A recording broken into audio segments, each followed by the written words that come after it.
Assalamualaikum warahmatullahi wabarakatuh. Perkenalkan, nama saya Retnaldo Yulandari dari kelas PS 20B. Saya akan mempresentasikan hasil review jurnal saya yang berjudul Hubungan Rasa Syukur dan Reliansi dengan Kesejahteraan Psikologis Remaja Selama Pandemi. Penelitinya yaitu ada Wisnu Sri Hertinjung, Dea Ardiani, Noviana Nailul Ilhami, dan Tri Oktiawati.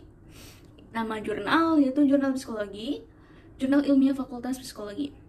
Nomor Sinta 3, nomor ISSN 20880634.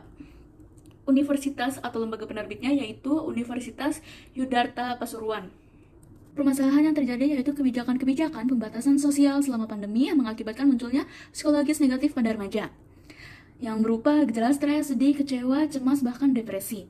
Penelitian yang dilakukan Sulaiman dan Fikri kepada remaja di sekolah menengah kejuruan atau SMK Muhammadiyah menunjukkan bahwa 46% siswa masih memiliki kesejahteraan psikologis yang rendah. Sebuah survei dari Chow dan kawan-kawan menunjukkan bahwa 24,9% remaja mengalami kecemasan akibat wabah COVID-19. Yang terbagi dari 0,9% remaja mengalami kecemasan berat dan 21,3% mengalami kecemasan ringan. Hasil penelitian yang dilakukan oleh Soputan dan Mula Warman menunjukkan bahwa kesejahteraan psikologis yang dimiliki remaja SMA di Kota Semarang berada pada kategori sedang dengan presentase sebesar 82,67%. Remaja pada hakikatnya sangatlah rentan terhadap masalah emosi. Masa remaja adalah masa pada usia 11-20 tahun yang masih mengalami perkembangan. Pada usia remaja, perubahan mental terjadi meliputi cara meluapkan perasaan, perbedaan ilmu yang didapatkan, dan kehidupan dalam bermasyarakat. Apabila remaja dapat memenuhi tuntutan psikologis, maka dapat dikatakan telah mencapai perkembangan secara yang optimal. Kesejahteraan psikologis atau psychological well-being adalah keadaan di mana mental seseorang dapat berperan sangat baik dan sesuai. Kurang optimalnya kesejahteraan psikologis ditunjukkan dengan perasaan sedih dan terisolasinya diri yang memunculkan gejala putus asa, melakukan tindakan yang membahayakan. Berdasarkan penelitian Lubis dan Agustini, banyak permasalahan mulai dari kurangnya pemenuhan kebutuhan psikologis seperti munculnya emosi-emosi negatif, marah, sedih, dan hampa. Perhimpunan Dokter Spesialis Kedokteran Jiwa Indonesia atau PDSKJI memberikan hasil survei sejak pandemi dari bulan April sampai Agustus tahun 2020 tentang masalah psikologis terbanyak yakni depresi 62%, cemas 65%, dan trauma 75%. Kesejahteraan psikologis adalah situasi di mana individu mampu menerima apa yang ada pada dirinya, menyadari pengembangan atau pertumbuhan dalam diri, meyakini bahwa hidupnya bermakna dan memiliki tujuan hidup, memiliki kualitas hubungan positif dengan orang lain, kapasitas untuk mengatur kehidupan dan lingkungan secara efektif, serta kemampuan untuk menentukan tindakan sendiri.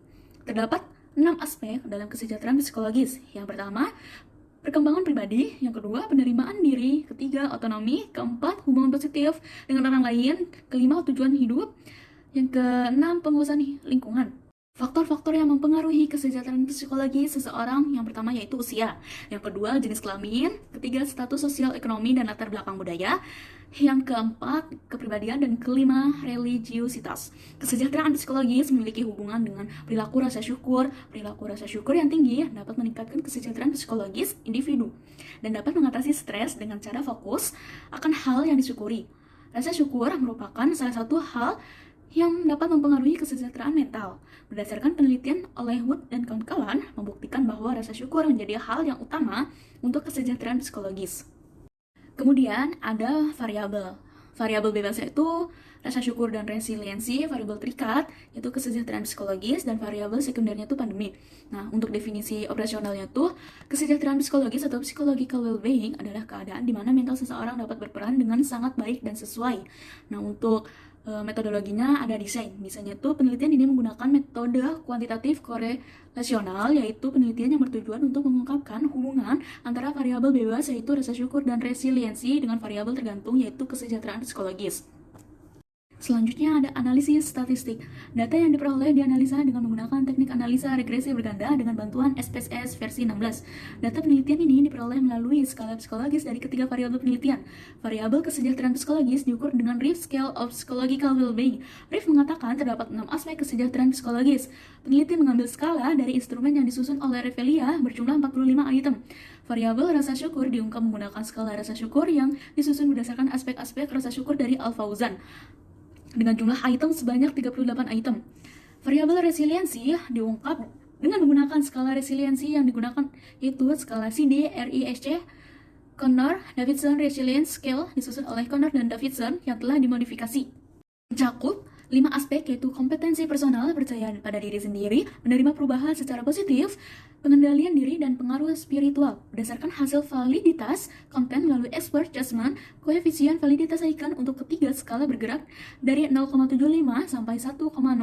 Terdapat 26 item yang gugur sehingga tersisa 19 item pada skala kesejahteraan psikologis.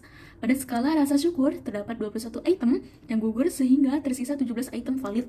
Terdapat 23 item yang gugur sehingga tersisa 15 item untuk skala resiliensi. Penelitian ini menggunakan uji reliabilitas Cronbach's Alpha melalui program SPSS reliabilitas pada skala kesejahteraan psikologis sebesar 0,797. Rasa syukur sebesar 0,835 dan pada skala resiliensi mempunyai Cronbach's Alpha sebesar 0,876. Tahapan eksperimennya yaitu peneliti menyebarkan skala secara online melalui perwakilan sekolah yang menyetujui penelitian ini serta melalui broadcast Instagram dari tanggal 8 sampai 11 Juni tahun 2021. Peneliti mendapatkan 138 subjek dengan rentan usia 15 sampai 19 tahun. Peneliti mengambil skala dari instrumen yang disusun oleh Revelia berjumlah 45 item. Variabel rasa syukur diungkap menggunakan skala rasa syukur yang disusun berdasarkan aspek-aspek rasa syukur dari Alfausen. Dengan jumlah item sebanyak 38 item, variabel resiliensi diungkap dengan menggunakan skala resiliensi yang digunakan yaitu skala CDRISC atau Connor-Davidson Resilience Scale disusun oleh Connor dan Davidson yang telah dimodifikasi mencakup 5 aspek yaitu kompetensi personal, percaya pada diri sendiri, menerima perubahan secara positif, pengendalian diri, dan pengaruh spiritual. Nah, untuk sampel atau respondennya yaitu subjek dari penelitian adalah siswa SMA dan SMK di kota Surakarta yang mengikuti pembelajaran jarak jauh atau PJJ. Nah, untuk alat ukurnya yaitu data yang diperoleh dianalisa dengan menggunakan teknik analisa regresi berganda dengan bantuan SPSS versi 16. Selanjutnya, untuk hasil uji statistik. Hasil analisis deskriptif dari penelitian ini tampak pada tabel 1. Dari tabel 1 dapat diketahui bahwa penelitian ini melibatkan sebanyak 138 subjek dengan skor rata-rata untuk variabel kesejahteraan psikologis 55,66 dengan deviasi standar sebesar 7,00 dan subjek dengan skor terendah 40 poin serta skor tertinggi 75 poin. Variabel rasa syukur memiliki rata-rata skor 57,30 dengan deviasi standar adalah 6,10. Skor minimal subjek adalah 45 poin dan skor maksimal 68 poin. Variabel resiliensi memiliki skor rata-rata 47,14 dengan deviasi standar 6,50. Skor minimal subjek adalah 29 poin serta skor maksimal 60 poin. Selanjutnya, pada tabel 2 menunjukkan hasil uji normalitas dengan koefisien Kolmogorov-Smirnov pada variabel kesejahteraan psikologis adalah 0,061, pada variabel rasa syukur 0,408, dan pada variabel resiliensi yang sebesar 0,579. Yang berarti uji normalitas baran pada ketiga variabel terbukti normal. Hasil uji linearitas menunjukkan bahwa pada keseluruhan variabel memiliki indeks linearis dengan probabilitas kurang dari 0,05, yang berarti bahwa variabel-variabel dalam penelitian ini linear dan dapat dilakukan uji regresi berganda. Untuk selanjutnya dapat dilakukan uji hipotesis penelitian. Untuk yang terakhir ada kesimpulan. Berdasarkan hasil dan pembahasan dapat disimpulkan bahwa terdapat hubungan yang signifikan antara rasa syukur dan resiliensi dengan kesejahteraan psikologis remaja SMA ataupun SMK di Surakarta selama pandemi COVID-19. Hal ini berarti semakin tinggi rasa syukur dan resiliensi maka semakin tinggi pula kesejahteraan psikologis. Sebaliknya, semakin rendah rasa syukur dan resiliensi maka semakin rendah pula kesejahteraan psikologisnya. Sumbangan efektif variabel rasa syukur dan resiliensi terhadap kesejahteraan psikologis sebanyak ataupun sebesar 56,6% dan masih terdapat 43,4% faktor lainnya yang mempengaruhi kesejahteraan psikologis.